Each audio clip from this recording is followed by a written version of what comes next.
let's just say we're right here in time, right? And there's people that buy at this point. Okay. Now, in their mind, like this thing is moving up, right? And they're like, oh, it dumps down, but then it's bought back up. All right, it's cool. It's going up. You know what I mean? And they're like, oh, it comes back down. They're freaking out. But they're like, hey, just hodl, just hodl. That's the old expression, right? It comes back up. And you're like, oh, that's great. Like I'm good to go, you know. But let's just do a quick little measurement from this high to this one.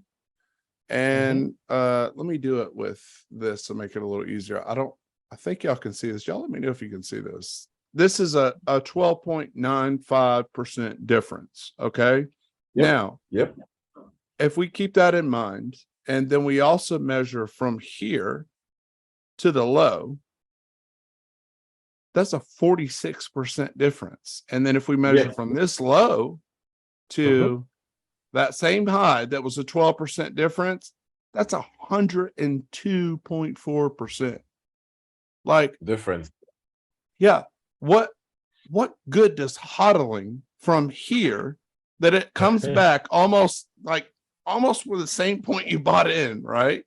Yeah. So what I could have made this 100%, and you could have sold here, right? You see what I'm saying? I've spoken to people, but I understand why. So some people don't want to be traders, actually. They just believe that this is somewhere they can put their money. But they're so quick to crap on people that say what I just said. You know what I mean? Yeah. Because they actually don't believe you can read the charts too. Because exactly. Obviously sometimes you're wrong. Because sometimes you're wrong. 100%. You know, so they're like, something that this guy is running crazy. He's crying. He says he lost money. I'm not doing anything and I'm making money. So why should this person advise me? Like, if you think about it, it kind of makes sense. You know, like the bad always, he's spending all the time on the computer and I'm not doing anything, and I'm making, like, I know friends who made money on crypto and I'm here still learning forex, learning crash 2 years after, right? So who got the better end of the fish at this time? They got it, you know. Right. So but hey, the bad always give the good a bad name. That's the saying that I came up with and that I firmly believe. The bad always give the good a bad name. You know, it always happens. If you think about it, you'll see it time and time again. You know what I mean? It's how it goes, because the bad are always the most angry or upset or just vocal, right? And the people that made out, that were smart, like, they're just like, I'm good, you know, I did good.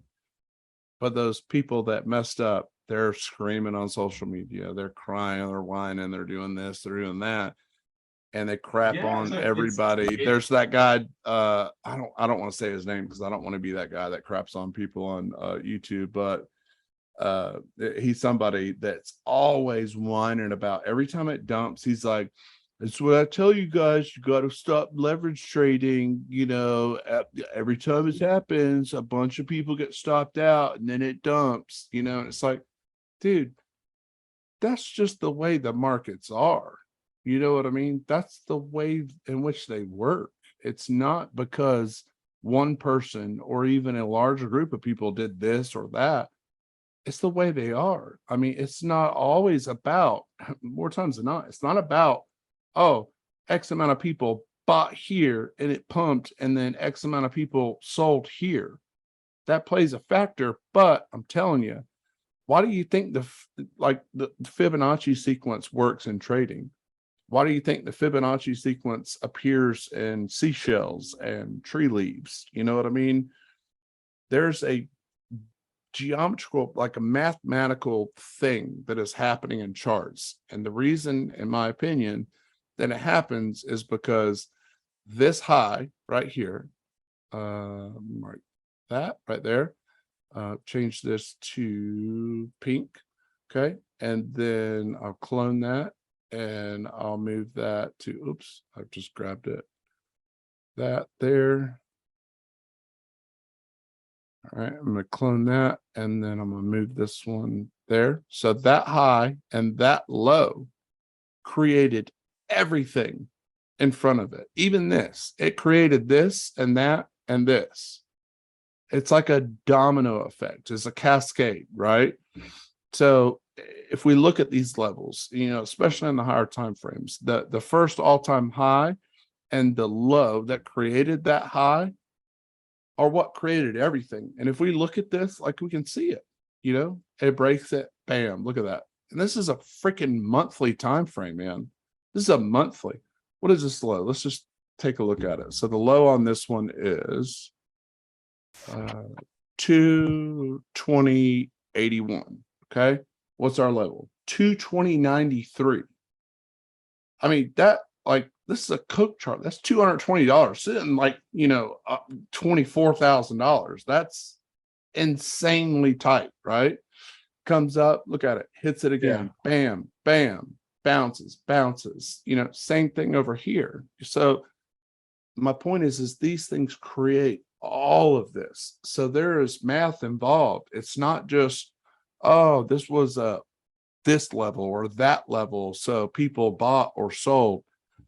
That plays a part, but that's such a small part, man. And I think that's what people fail to realize, and I think it's a big disadvantage that people take on, myself included, for my at least my first year. You know what I mean? Because I was a very big proponent of, like, oh, well, these levels are created because people bought or sold them, and that's why trends are created, right?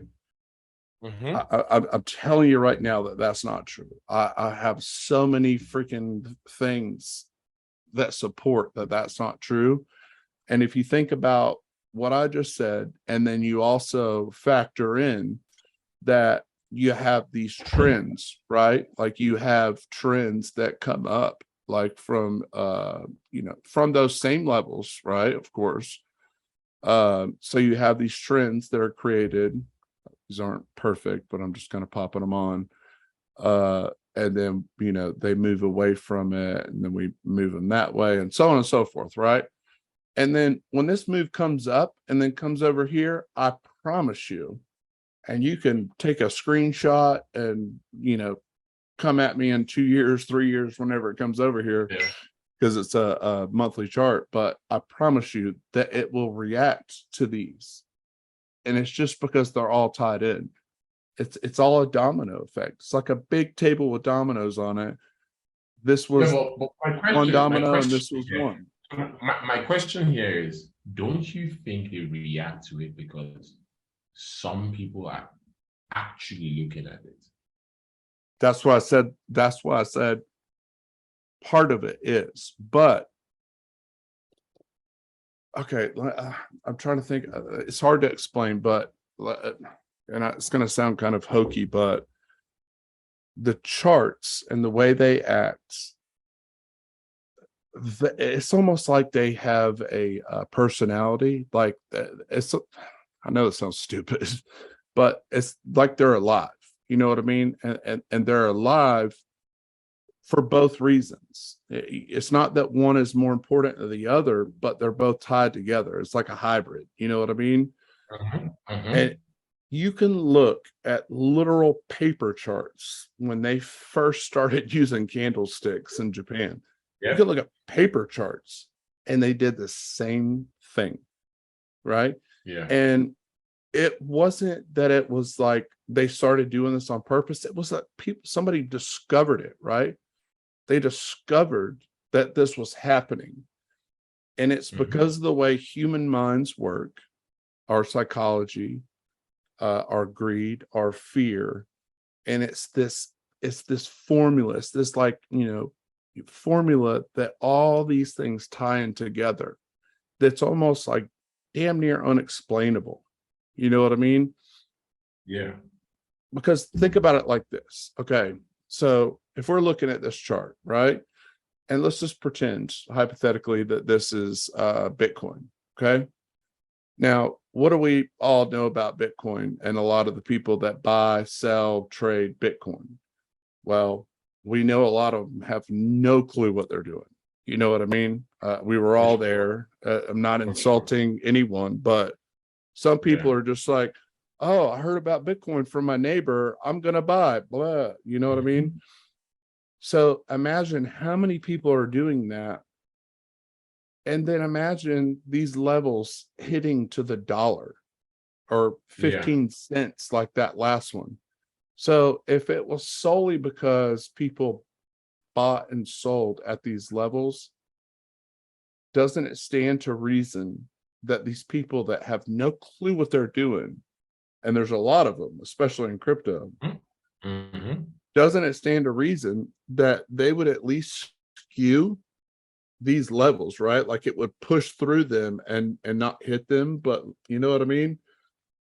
But somehow they're hit to the dollar all the time, every day, every single day, every single day. And it's the critical ones. It's not just like, oh, I found a 1 minute level that was hit to the dollar. No, these are more times than not, they are high time frame levels that are really important. And it's because of what happened in the past. So CT, I don't know if you're still with us or not, but you had mentioned in the chat, I know you're recording, so that's why I'm saying it, but I referenced the Coke chart and how long of a span it was when these levels hit. This is freaking absolutely bonkers right here. So we have right here, if I go back in the move, you know, and on different time frames, this is a much more significant low than it is on this one. But I know that all of you can see that, right? Like you have a high here on a higher time frame, and this was the low. And then, of course, you know, fractally, you have these highs and lows in here, but this was the low, right? Before that move up. And look at this right here. This is freaking nutty. Look at that. And now this one hit at July 14th, 2008. That low was created March 4th, 1996. Is that freaking nuts or what? Like, that's just, it's insane.